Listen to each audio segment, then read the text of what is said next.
नमस्कार। मैं doctor Payoli, assistant professor, department of philosophy, RDS college. स्वागत करती हूँ आप सबों का अपने प्रेजेंटेशन में। आज का मेरा विषय है वेदांत दर्शन।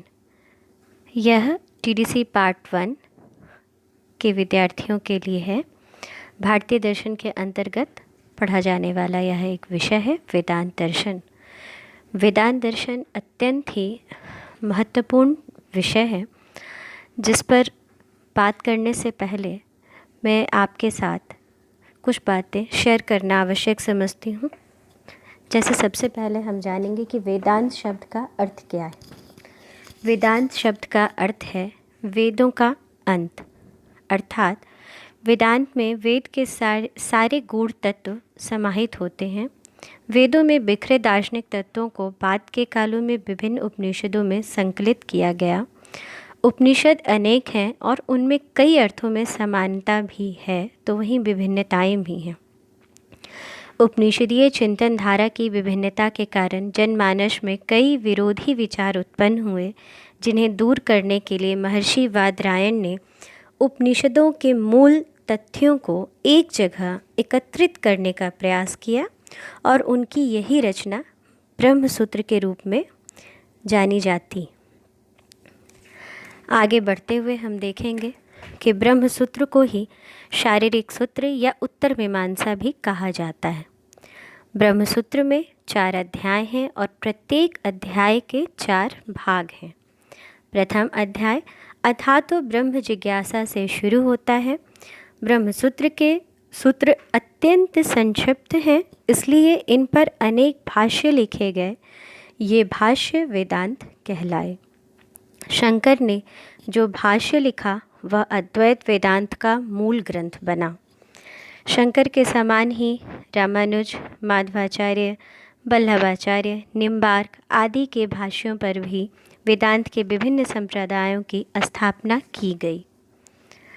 तत्वमीमांसा के मूल प्रश्न हैं: जगत की उत्पत्ति कैसे हुई, परम सत्ता क्या है, आत्मा क्या है, मुक्ति क्या है तथा उसकी प्राप्ति के साधन क्या हैं।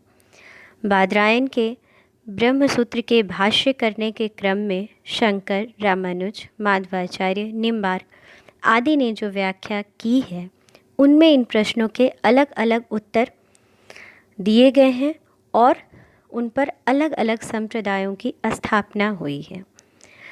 आज हम चर्चा करेंगे शंकर के अनुसार ब्रह्म के स्वरूप की व्याख्या। शंकर,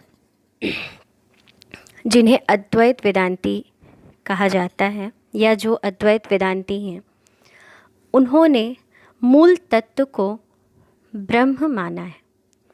ब्रह्म के अलावा वे अन्य किसी की सत्ता स्वीकार नहीं करते। शंकर ब्रह्म को अद्वैत मानते हैं। इन्होंने केवल और केवल ब्रह्म को सत मानते हुए संपूर्ण विश्व को केवल ब्रह्म का प्रतिबिंब माना है। इन्होंने मूल सत्ता को एक नामान अद्वैत माना है, क्योंकि एक संख्यात्मक विशेषण है और शंकर के अनुसार ब्रह्म में कोई विशेषण नहीं लगाया जा सकता। वह सर्वथा निर्गुण एवं निराकार है। तो सहज ही यहाँ एक प्रश्न उठता है कि यदि ब्रह्म की ही एकमात्र सत्ता है तो जगत क्या है। शंकर ने सत्ता के 3 स्तरों की चर्चा की है: प्रातिभासिक, व्यवहारिक एवं पारमार्थिक। व्यक्ति जब स्वप्न देखता है तो उस वक्त ऐसा महसूस होता है कि वह जो कुछ भी देख रहा है वह सब यथार्थ है, किंतु जैसे ही उसकी नींद खुलती है तो उसे ज्ञात होता है कि यह एक स्वप्न था और स्वप्न में देखी हुई कोई भी वस्तु यथार्थ नहीं होती। अगर हम जगत को स्वप्नवत समझें तो जगत के मिथ्यात्व की अवधारणा की व्याख्या हो जाती है। यहाँ हम 2 अवधारणाओं पर चर्चा करेंगे, जिनकी प्रमुख भूमिका अद्वैत वेदांत के अनुसार जगत के व्याख्या में हुई है। और वे 2 अवधारणाएं हैं अविद्या एवं माया। अविद्या के पुनः 2 कार्य हैं: आवरण एवं विक्षेप। आवरण का अर्थ है मूल वस्तुओं को ढक देना, वहीं विक्षेप का अर्थ है उस पर किसी दूसरी वस्तु को आरोपित करना। उदाहरण के तौर पर रज्जू और सर्प। आवरण के कारण रस्सी को हम रस्सी नहीं समझते और विक्षेप के कारण उस पर सर्प का आवरण हो जाता है। जगत के साथ भी यही है। अविद्या व्यक्ति के सम्मुख ब्रह्म के स्वरूप को आवृत कर देती है और उसके ऊपर जगत को आरोपित कर देती है। अविद्या के नाश होते ही हमें ब्रह्म के एकमात्र सत्य होने का ज्ञान प्राप्त होता है। यथा ब्रह्म सत्यम जगन मिथ्या जीवो ब्रह्मैव नापरः। अविद्या माया की देन है। शंकर के अनुसार जिस प्रकार आग की गर्मी आग से भिन्न नहीं है, उसी तरह माया भी ब्रह्म से भिन्न नहीं है। वह माया की ही शक्ति है। इसी माया के कारण व्यक्ति में अविद्या का आविर्भाव होता है, परंतु स्वयं ब्रह्म माया से कतई प्रभावित नहीं होता। तो यहाँ एक और प्रश्न उठता है कि जगत अगर माया से उत्पन्न है तो वैसी स्थिति में ब्रह्म ही इसका कारण हुआ। इसे स्पष्ट करने के लिए शंकर कारण का अपना सिद्धांत, जिसे हम सत्कार्यवाद के रूप में भारतीय दर्शन में जानते हैं, का प्रतिपादन करते हैं। सत्कार्यवाद के अनुसार सत्कार्यवाद को समझने से पहले हम इसके अर्थ को समझेंगे। सत्कार्यवाद का अर्थ है सत प्लस कार्य प्लस वाद, अर्थात कार्य अपनी उत्पत्ति के पूर्व कारण में विद्यमान रहता है। वेदांत में सत्कार्यवाद के दो भेद किए गए हैं। विवर्तवाद, जिसे शंकर मानते हैं, और परिणामवाद, जिसके प्रतिपादक रामानुजाचार्य हैं। शंकर ने जगत को ब्रह्म का विवर्त मात्र माना है, परिणाम या विकार नहीं।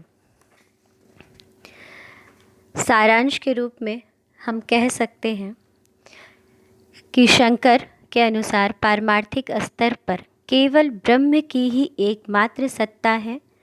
जगत ब्रह्म का विवर्त मात्र है। आत्मा और ब्रह्म दोनों एक हैं। वे कहते हैं जीवो ब्रह्मैव नापरः। अविद्या के चलते मनुष्य स्वयं को नहीं पहचान पाता और अपने आप को जगत का अंश समझता है। पुनः शंकर के अद्वैतवाद के अनुसार ब्रह्म एकमात्र सत्य है। इसे शंकर सच्चिदानंद कहते हैं। वह शुद्ध सत्य, शुद्ध चित्त और शुद्ध आनंद है। जीव और ब्रह्म में तादात्म्य है। एक ही ब्रह्म नाना रूप में सबों के अंदर नज़र आते हैं। ठीक उसी प्रकार जिस प्रकार दर्पण के विभिन्न टुकड़ों में एक ही व्यक्ति की छवि प्रतिबिंबित होती है, और जैसे ही अविद्या का नाश होता है, जीव और ब्रह्म का तादात्म्य स्पष्ट हो जाता है।